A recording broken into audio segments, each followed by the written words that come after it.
Hi guys and welcome back on GSM-ABC YouTube channel. In this tutorial I will show you how to change the color palette and also the color for your app icons on Samsung Galaxy S22. So let's do it.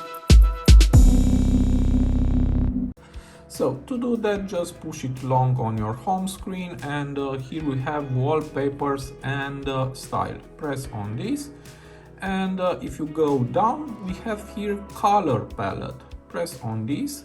Now it's on blue and white, and from here you can change the color palette for your phone. You can set it on pink or if you want violet, and then you can apply palette to app icons. Just enable this and press apply. Wait for 2 seconds and now let's exit. And this is how it looks now my phone.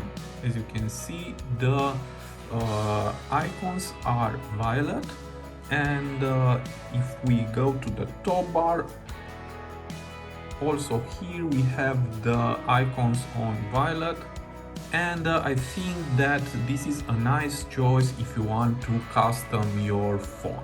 So I hope this tutorial to be useful for you, and see you to the next. Have a nice day.